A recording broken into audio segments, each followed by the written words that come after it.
Navrachna international school में UN को तादरश करते 9/6 का आयोजन किया गया।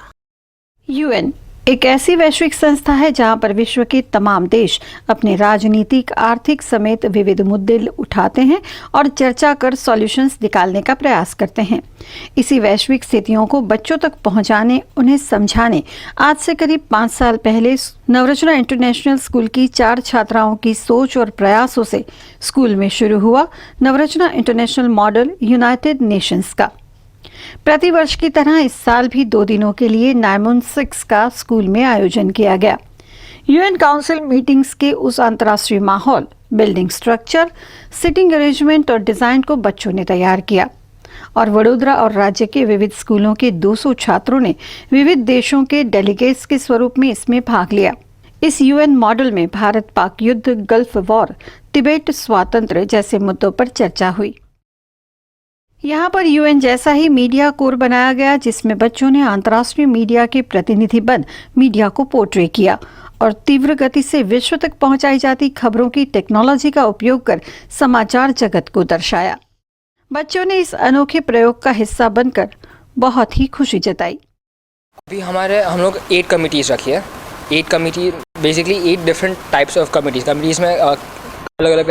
तो अब मैं चेयर हूँ इकोफिन का, तो हमारा मेन एजेंडा इकोनॉमिक्स पे होता है। तो अभी हर कंट्री में इकोनॉमिक्स कैसा हो रहा है, तो हम लोग वो डिस्कस कर रहे हैं। बाद में डाइसेक्ट करके, तो अभी न्यूक्लियर बॉम्ब्स, ऐसा न्यूक्लियर जितना भी न्यूक्लियर रिलेटेड है उधर होता है। Main concerns of the world, the biggest issues वो सिक्योरिटी काउंसिल में होता है। HRC है जिसमें ह्यूमन राइट्स का डिबेट होता है। HSC मतलब हिस्टोरिक पास्ट में जो हुआ है उसका भी डिबेट होता है। और UNEP भी है, मतलब इन्वायरमेंट प्रोग्राम, इन्वायरमेंट जो इश्यूज़ होते हैं वो भी डिस्कस करते हैं। ये डिफरेंट एक्सपीरियंस है डेलीगेट्स के लिए, बिकॉज डेलीगेट्स स्टूडेंट्स इतने यंग एज पे यूजुअली एकेडमिक्स पे ज़्यादा फोकस करते हैं, स्पेशली इन इंडिया।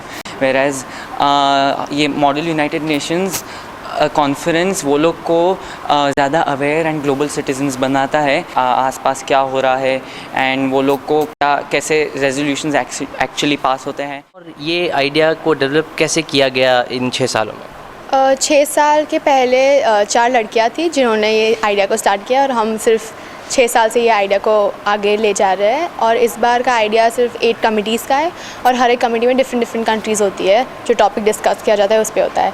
जैसे कि अगर UNSC की बात करें तो उसमें मिडिल ईस्ट की बात हो रही है अभी।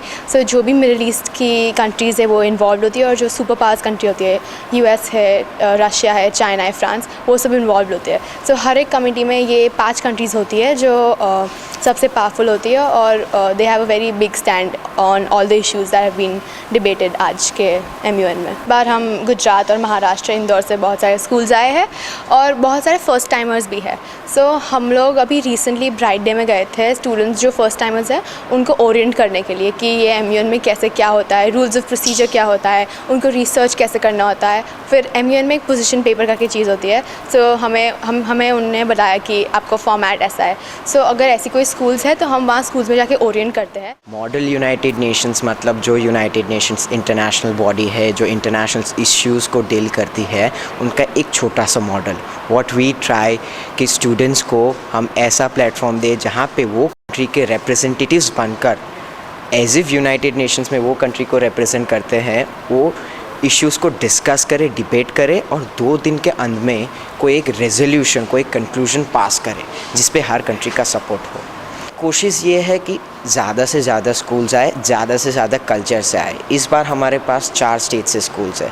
अगर ज़्यादा स्कूल्स आते हैं, उत्तर से आते हैं या साउथ से यहाँ से, तो जितने ज़्यादा स्कूल्स आते हैं, जितने ज़्यादा डेलीगेट्स है, सारे डेलीगेट्स यंगस्टर्स है। यंगस्टर्स के पास नई सोच है।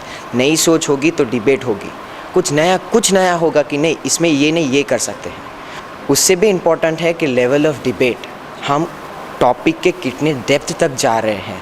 उसको कुछ इश्यू हुआ है, लेट्स टेक चाइल्ड लेबर है अफ्रीका में, तो वो किसके कारण है।